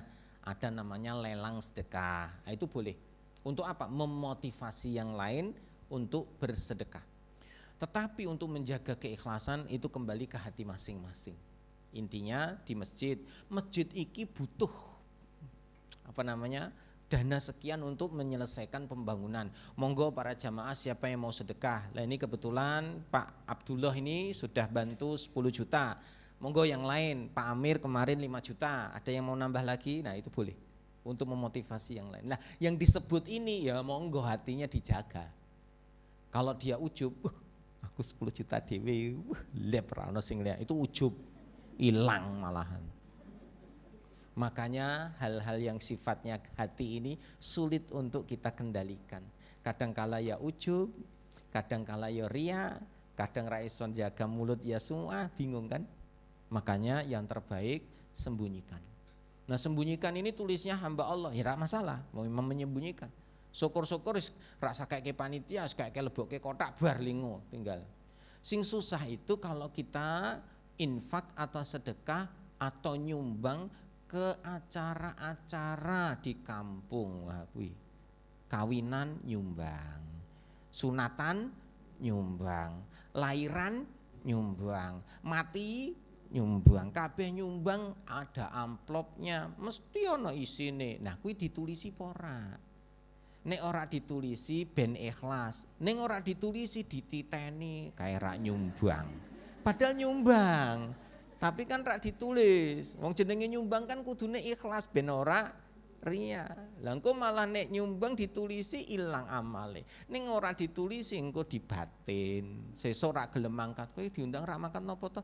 Ha kowe tak undang rak. Aku ya krungu saka ibu-ibu liyane kowe iki rak tau nyumbang. Lho, padahal ya mlebu. Ning rak ditulisi. Ternyata liyane ditulisi kabeh.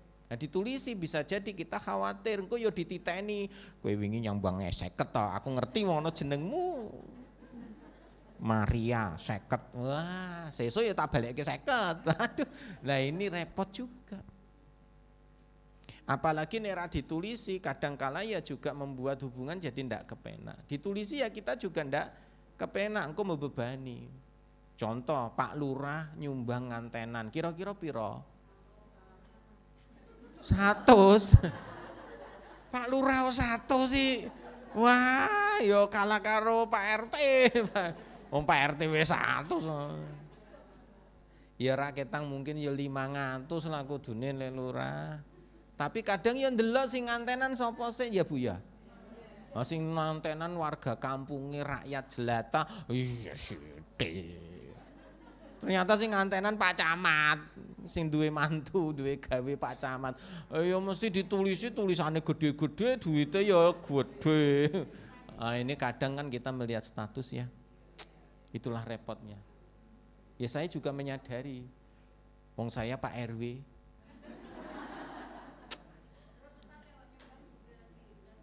Saya, ya karena tradisinya dikasih nama, kasih nama.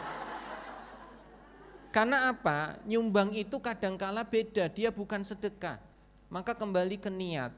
Kalau kita nyumbang itu dalam rangka untuk sedekah, loh dia tidak layak disedekahi. Padahal ya kalau saya biasa ngisi kajian pranikah, sesuai sunnah, nih ibu-ibu besok kalau mantu perhatikan baik-baik, sesuai sunnah. Kalau pernikahan itu justru yang datang tuh enggak boleh ngasih, harus dikasih. Sehingga harusnya ditulis undangannya tidak menerima sumbangan.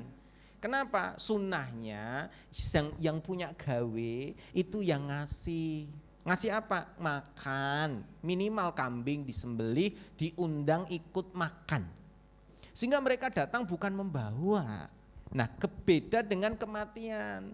Nek kematian itu sunahnya yang datang harus nyumbang, bantu, meringankan beban sohibul musibah. Nek ngantenan ki seneng happy kudune ngei, sing teko tangan kosong balik warek atau balik gowo, itu sunahnya. Dan ingat Bu, dalam Islam sunnahnya yang mempersiapkan walimah, resepsi, ya ubo rampe kuwi, acara pestane lah itu yang laki-laki. Jadi perempuan itu ndak punya kewajiban mempersiapkan untuk resepsi, walimah, makan-makan ndak. Itu harus yang laki. Nah di Indonesia kan ora. Sing wedok malah dilewangi utang ratusan juta, nyewa gedung sampai cateringe, wah pondokane ana 20. Ya Allah, sampai bar nikah bingung. Piye nduk utange akeh. Bojomu iso bantu ra? Bojone takoki, "Mas, nyuwun sewu, dhisik pas ibu iki karo bapak ya resepsi iki duwe utang ngene, bantu ya." Mboten saged to, Bu, wong ki urusane jenengan. Wah. Ini kalau belum ngaji, belum tahu repot. Makanya harus sepakat di awal.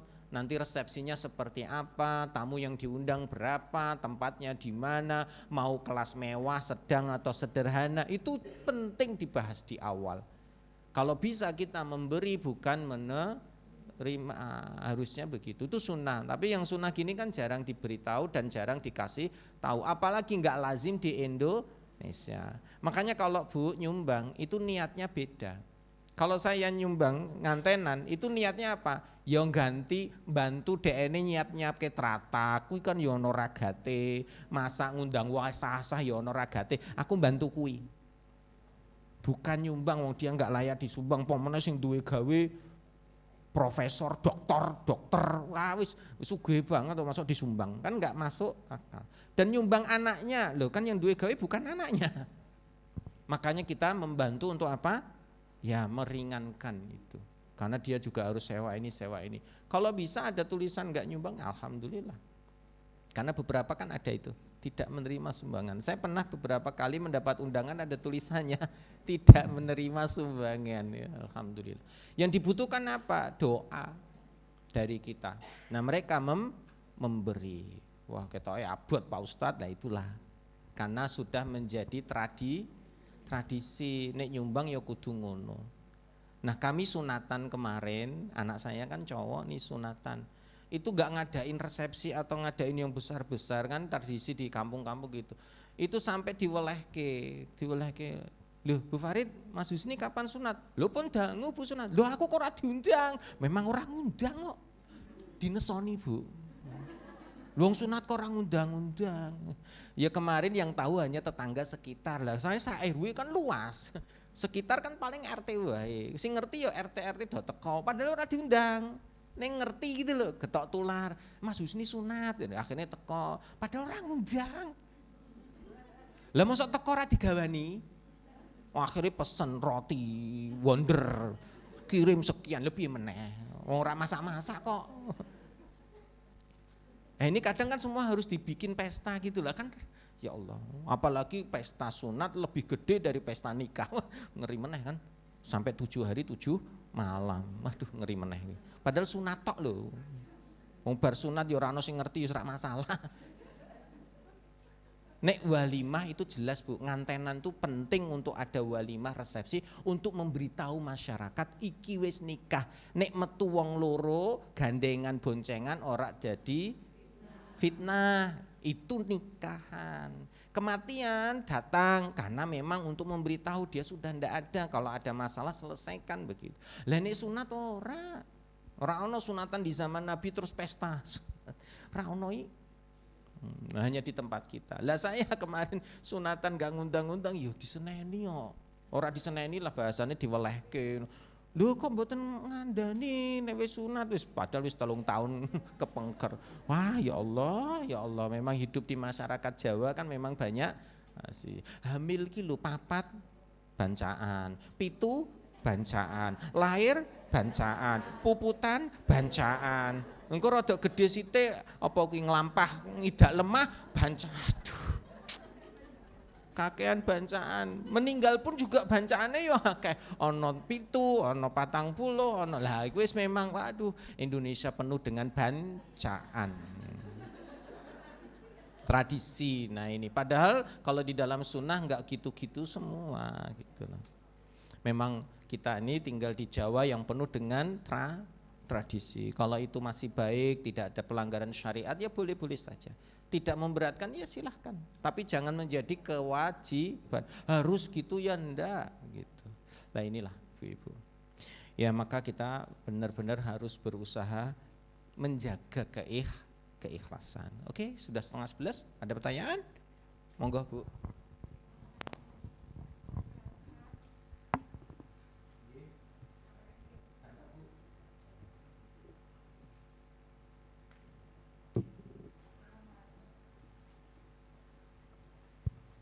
Assalamualaikum warahmatullahi wabarakatuh. Mau tanya ya Pak Ustadz, itu misalkan kita dikasih sebagian gaji dari anak kita, itu ikutnya sedekah atau infak dan di mana yaitu diinfakannya atau di sedekahnya itu di mana? Gitu saja. Terima kasih. Wassalamualaikum. Orang tua ngasih ke jenengan. Anaknya. Anak ngasih ke orang tua. Ya ini buat sebagian gajinya gitu loh Pak. Lah itu Ya. ikutnya infak apa sedekah? Terima kasih.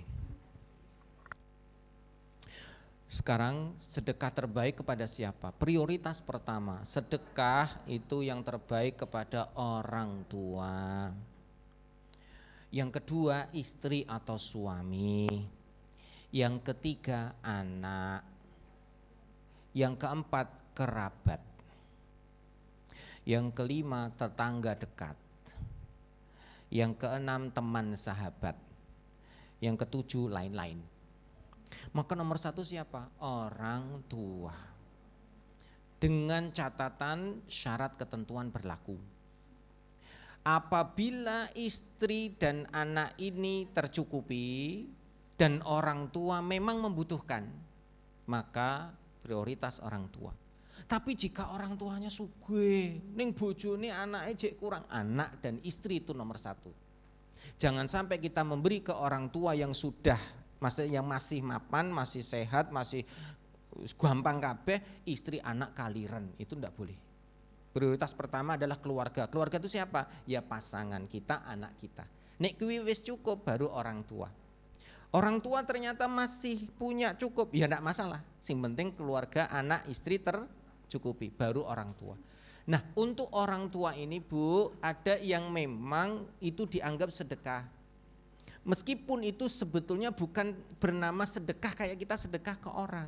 Contoh, suami memberi makan, minum, harta kepada istri dinilai sedekah. Meskipun memberi nafkah itu kewajiban, nilainya sedekah, dianggap sedekah, pahala sedekah. Seorang suami menyuapin istrinya, maka dinilai sedekah. Ibu nggak pernah disuapin nih suami? Suruh minta Bu, nanti pas buka puasa Mas aku disuapin. Itu sedekah. Rewel, gantian Bu. Didulang ya. Sekali-sekali lah Bu, wong itu nilainya tinggi loh, sedekah loh.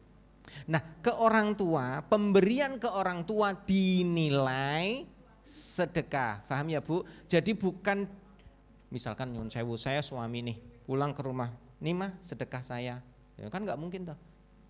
Pulang dari kantor akhir bulan gaji dapat 5 juta, nih mah 5 juta sedekah buat kamu. Kan enggak toh. Ya tetap dikasihkan 5 juta gajinya ini. Nah, pemberian kepada istri untuk dipakai dalam rumah tangga dan mungkin tersisa ya buat istri disimpan, disebut dinilai, nilai pahalanya adalah sedekah.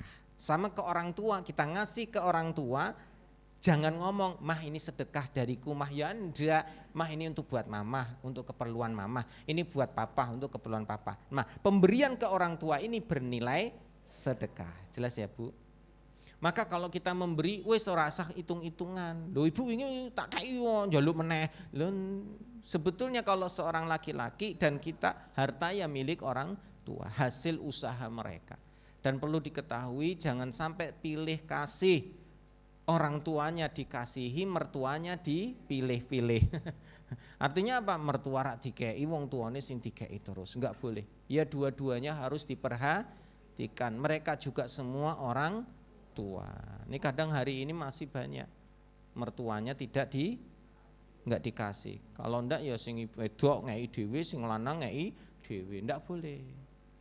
Ya kalau bisa bagus untuk kedua orang tua dan mertua masing-masing. Jelas ya Bu? Maka kalau anak ngasih Bu, ibu misalkan ibu duwe anak ya, wis mantenan po durung, nek jek single ora apa-apa Bu, jaluk kabeh wae ora apa-apa. Wong anake dhewe ora ana tanggungan. Le wis gajian to Le? Iya Bu, piro? 5 juta segorene nggo ibu kabeh tak simpene ngono. Apik Bu, wong lanang kene dikei duit akeh bahaya. Engko ndak nyah-nyoh karo wong wedok liyane. Tenin Bu, aku ora ngomong tenan. Faktor selingkuh tuh ya kalan jalanan saka kuliner. Seneng jajake seneng. Nah kalau dia belum punya pasangan, nek dekne wis nikah Bu, takoki sik, nek kita dikasih ya ngomong, lah bojomu wis durung gitu. Meskipun kita janjane ya ndak masalah, tapi takoki bojomu wis durung. Nek wis ra masalah, nek durung ya nggo bojomu wae. Itu lebih baik. Kenapa? Itu yang harus diutamakan. Dan nanti takoki kowe ngeki nggo ibu, lah mertuamu ya ora. Aja ibu tok mesake mertuamu ra mbok kei, kuwi sing apik. Malah saiki sekurane kabeh, engko malah mertuamu jaluk-jaluk barang. Lah kita ini orang tua ya juga ngajari yang enggak baik malahan. Jelas ya? Itu Bu caranya.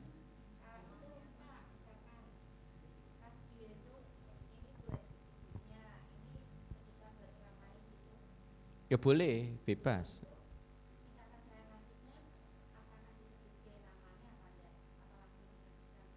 Enggak usah, dikasihkan aja. Jadi enggak usah disebut nama. Kecuali sudah meninggal dunia, nah itu enggak masalah. Kecuali kita punya tanggungan hutang, ya sebut namanya enggak masalah. Karena kita enggak nyebut nama pun dia tetap dapat pahalanya. Gitu ya Bu ya. Ada lagi? Siap. Assalamualaikum warahmatullahi.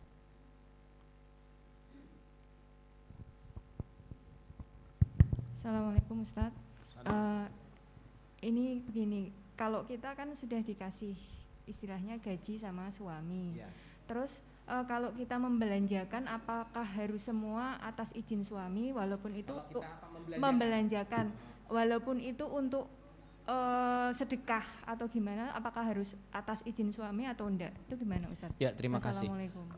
Kalau kita diberi oleh suami dan itu memang untuk kita, berhak kita kelola sendiri, terserah kita, nggak usah izin suami, bebas terserah saya karena sudah diberikan ke saya. Tapi kalau suami hanya nitip, mah ki titip yo kanggo listrik, go iki yo titipan, yo kuwi bar ki laporan. Wong jenenge titipan. Bu, iki gajiku 5 juta, sing 1 juta nggo kowe, sing 4 juta yo nggo omah-omah, yo nggo listrik, yo gas, yo banyu, yo macam-macam sekolah anak-anak. Nah, sing 4 juta kuwi laporke. Mas, iki wis tak nggo bayar listrik semene iki semene, anak sekolah semene jek kurang sakmene, ngono. Lah sing 1 juta ndi? Lho 1 juta kan nggo aku, Mas. Ya terserah aku, nggo tuku skincare, nggo macem-macem gitu. Janjane ku ya ora kebutuhanku, kuwi kewajibanmu, Mas, ngono. Men tambah ayu ya aku diragati, ngono. Kadang wong lanang ki ya ngono kok ndelok wong ayu ning jaba ya karena ragat. Bojone dhewe ora ayu ora diragati. Nek pingin bojone ayu aja ndelok wong wedok liya, mesti bojone ayu terus. Itu kuncinya. Semakin banyak lihat perempuan di luar, pasti istrinya kalah. Ya karena dibandingkan kok. Padahal istrinya ini jauh lebih baik daripada yang di luar. Belum tentu dia tuh baik. Siapa yang setia nemeni dia kalau sakit? Siapa yang masakin dia pada saat dia masih tidur, ngelempus sahur-sahur tinggal mangan loh. Belum tentu yang di luar itu begitu. Nah, kadang wong lanang ki ya ngono kuwi, ndelok fisik tok ning ora ndelok atine. Gitu ya Bu. Maka ditakoki, "Mas iki nggo aku apa nggo omah-omah?" Ngono. Takoki wae. Ya nggo kowe to, Dik. "Oh, terserah aku ya, Mas." "Ya, ora laporan ra apa-apa ya." "Ora apa-apa, entek-entekno." Nah, sip. Lah kurang piye, Mas? Jaluk meneh ra apa-apa. Bu, kalau ada orang laki begitu, insya Allah rezekinya banyak. Tapi kalau mohon maaf ya, dia sudah membatasi kepada istrinya, anaknya, gampang dalam tanda petik pelit, angel rezekine. Engko mesti kurang wae. Lho wingi iki wis tak kei kurang iki piye to? Kowe iki iso njogo apa ora to, ngatur apa ora to? Wah, sesuk seret meneh tambah seret. Kudune apa? Oh, jek kurang ya, Mak. Ya wis dongake ya, Mak, Papa bisa entuk neh, muga-muga tambah akeh. Wis ngono. Bar kuwi kei meneh. Bar kuwi mah ngono, ya bismillah muga-muga ana. Wis ngono. Aja pelit. Pak iki nggo nganu Pak, ngaji ana acara ngene engko kanggo infak ngene-ngene, tambahi ana ora? Oh insyaallah ana. Nah gitu. Selalulah memberi kepada istri, orang tua, keluarga terutama ya, keluarga inti, itu benar-benar sesuai kebutuhan. Pas butuh kei. Nek pingin, yo pikir se. Kowe cuman pingin apa butuh mah. Wong tas wis duwe akeh. Maka nek wis duwe akeh ora satu kuneh wae, nggo liyane wae sing manfaat gitu. Itu suami yang bagus, dikekke ya aja dilomokke, artinya dijor ngono wae sampai kamare kebak tas. Itu juga ndak boleh. Ya suami harus bisa membantu mendidik istrinya biar terkendali. Istri yang baik ya harus memanfaatkan harta suami dengan baik. Insya Allah dapat pahala semua kok. Gitu ya Bu. Ingat ya. Hah? Nah itu tadi disepakati di awal. Lah, saya enggak ngerti kesepakatan ibu. Di dalam pernikahan kadang ada kesepakatan di awal, laporan dan tidak. Ada suami yang senang dilapori dan kudu laporan. Nek ra laporan nesu. Ada sebaliknya Bu, suami nek ra laporan bojo nesu bojone. Contoh paling gampang, enggak usah jauh-jauh, abah mama saya. Itu kalau abah minta uang ke mama, nggo apa? Kudu bar kuwi laporan. Abah kon laporan. Mah aku njaluk duit mah nggo servis mobil, ya butuh piro ora ngerti enteke. Ya wis digawani piro? Ya digawani 5 juta lah mah. Wong ki mobile ngono ya wis kei 5 juta. Mamah ngei. Bar kuwi wis laporan, ora laporan takoki, "Panteke apa wae, Pak, Bah?" Kwitansinya ndi tak delok, bener itu. Itu apa? Dan itu disiplin mamah begitu. Jadi laporan benar-benar habis untuk ini untuk ini. Karena abah itu setiap punya uang ini dikasihkan semua ke mamah. Dan kalau keluar tinggal minta, kayak cah sekolah. Beli bensin tak yang jaluk, mau kemana minta mama yang ngelola uang. Sampai pada saat abah pensiun, mau naik haji diajak mama, bah kan wis pensiun, piye nek saiki dhewe haji gitu. Karena wis siap kudune. Lah, aku ora duwe duit ya, Mah.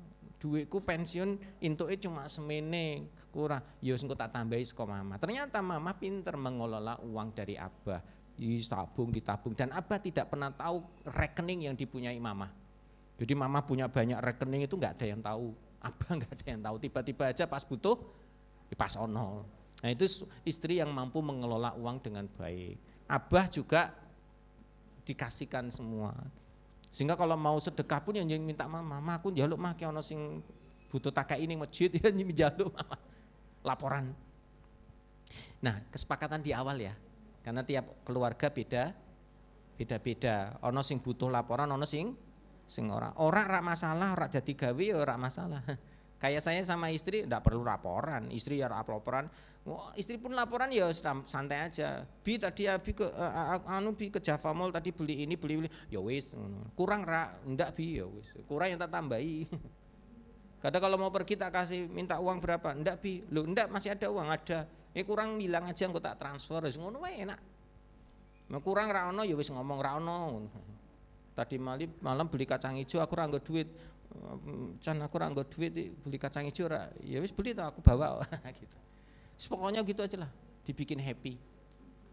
Karena suami istri itu harus saling terbuka, podo enake. Insya Allah pahalanya juga untuk mereka semua. Suami ya dapat pahala, istri ya dapat pahala. Ojo pelit lah. Insya Allah rezekinya banyak berlimpah ruah. Oke, cukup? Ada lagi? Enggak ada ya?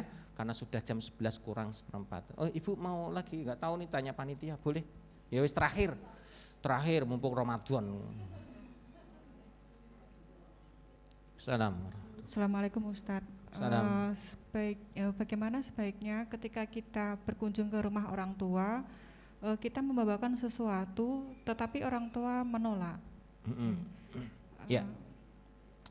Bagaimana kalau kita membawa sesuatu orang tua menolak? Yang pertama, jangan sampai yang kita bawa ndak disukai. Nek iso ngerti sih sing disenengi ibu apa, sing senengi bapak apa. Oh, ibu senengi soto peterongan, gawake soto peterongan. Oh, senengane gedang kepok. Itu yang disukai dulu, yang dibawa. Ojo nganti nggawa sing rak disenengi apa meneh sing rak dibutuhke. Mama itu senengi gedang kepok. Kepok itu lho Bu yang pipit itu loh. Nah, itu kalau bawa itu senenge pol. Pokoknya digawani kuwi seneng. Nek digawani liyane ya seneng ning kurang seneng. Nah, itu contoh. Karena orang tua itu punya ciri khas masing-masing. Senengnya digawani gedang. Ada yang senengnya digawani duit. Nah, mama ini mertua saya. Kalau saya punya ibu saya itu lebih seneng duit daripada barang. Nek dikai barang, wis ki gowo meneh, aku duwe wong pasar akeh. Ibu saya kan jualan di pasar. Digawani malah, wah ibu en duwe malah gawani wis gowo meneh. Kayak nggo anak-anakmu apa sapa ngono, mah ibu gawani meneh. Nek dikai duit seneng banget. Maaf Ustaz, ngono karena ya. orang tua kan tidak pernah menyebutkan. Aku mending duit wae ngono. Karena duit nggo apa? Kulaan meneh. Tenin Bu, wah ibu saya itu ya alhamdulillah tanggo kulaan brambang bawang mesti gitu. Jadi langsung jadi nggo dodolan. Wah wingi kemarin minta Bu ibu saya, "Ri, kowe duwe aku ora njaluk duit, aku cuma njaluk kowe duwe minyak goreng akeh ora." Lho ibu nggo apa ora tau masak wong ibu dhewe nganu kok ya buka ya paling semono tak dol. Wis pikirane dagang to. Lah kemarin saya ngisi pengajian di Pelamongan Indah dibawain minyak goreng. Wah, aku pulang nggak langsung ke rumah, langsung mampir ke rumah ibu. Bu, iki dikei oleh-oleh minyak goreng senenge pol. Wah, iki saiki 52 iri ning anu. Seneng banget. Nah, ini contoh. Yang disenengi apalah kita paling tahu kok ya orang tua. Nek makanan itu waduh mesti sering ditolaknya. Senengane ngiring nggo panganan wae. Wong ibu ra seneng panganan. Wong panganan yo akeh wong dodolan ngono. Mesti ra seneng panganan. Pokoknya nek dikai panganan, aja gorengan, senengane gorengan. Padahal gorengan senengane dhewe, belum tentu orang tua gitu ya. Apalagi ibu bapaknya diabetes, gawane sing legi-legi. Kowe iki arep mateni bapakmu apa piye? Aku kudu ngerti juga, Bu. Jelas ya? Bawain lah. Meskipun itu ditolak, sing penting nggawa sik. Bisa jadi nanti dikembalikan lagi ke kita, itu sudah dapat pahala. Sudah dapat pahala. Terima aja, dan itu dipakai untuk yang lain. Ojo ditolak Bu, itu ikhlas tulus. Ya, dikembalikan lagi, wis iki balekke. Ya kayak ibu saya gitu. Iki balekke, wong ibu ki panganan wis akeh. Contoh ya Bu, buka puasa. Saya ada banyak makanan. Lah ibu saya kan tak pikirin, ibu wis buka kan ibu saya tinggal di Pelamongan Hijau, saya di Tegal Kangkung sini. Nah kan cedak. Ya wis tak bawa sana. Halah nggo panganan kilo, panganan akeh banget. Wis go balik meneh. Wis kaya tanggomu sapa ya ibu akeh ki yo ngarep mangan sapa kok malah bosan. Contoh gitu. Yo go balik meneh. Lebih bermanfaat. Nah, itu sudah menjadi kebiasaan karena sudah tahu kebiasaan. Ibu ora bakal sakit piye to digo balik meneh iki piye wong ki cuman basa-basi kok ora kuwi ora basa-basi. Itu yang tahu kita. Ki jane ibu basa-basi po tenan. Nek tenan iki dicek Bu, tak gowo balik meneh bar ku diungkit-ungkit. Wingi to genduk ki lho nggo panganan, tak tolak mas go balik meneh. Wong padahal aku ki janjane kan tak batin. Oh, nah nek wis ngono titeni. Oh, berarti kuwi iki maksudnya ngetes tong. Dapat pahala, Bu. Dapat pahala. Ibu yang sudah memberikan lagi dapat pahala. Wis iki ra sanggo ibu, wis kayak liyane wae, wong liyane ya mungkin ana sing luwih butuh. Lah, itu dikasihkan ibu dapat pahala. Nah, itu luar biasa. Bismillah lah, memang hidup rumah tangga itu banyak pernak-perniknya ya. Moga-moga keluarga ibu semuanya sakinah mawaddah warahmah. Moga-moga orang tua kita husnul khatimah. Anak-anak kita soleh solehah. Teman sahabat kita moga-moga juga soleh solehah. Moga-moga kita semuanya kelak berkumpul di sorga, mendapatkan syafaat dari Rasulullah sallallahu alaihi wasallam. Pahala diberikan Allah kepada kita dengan sempurna. Dosa-dosa kita diampuni oleh Allah Ta'ala. Dilapangkan rizki, dimudahkan semua urusan, benar-benar dilimpahi harta kekayaan yang berkah dan berlimpah. Moga-moga Allah panjangkan umur kita dan Allah berkahi usia kita. Barakallahu fikum. Rabbana dzalamna anfusana wa illam taghfir lana wa tarhamna lanakunanna minal khasirin. Rabbana atina fid dunya hasanah wa fil akhirati hasanah wa qina adzabannar wa adkhilna jannata ma'al abrar ya aziz ya ghaffar ya rabbal alamin. Walhamdulillahi rabbil alamin. Assalamualaikum warahmatullahi wabarakatuh. Waalaikumsalam warahmatullahi wabarakatuh. Demikian kajian telah disampaikan oleh Ustadz Farid Priangga.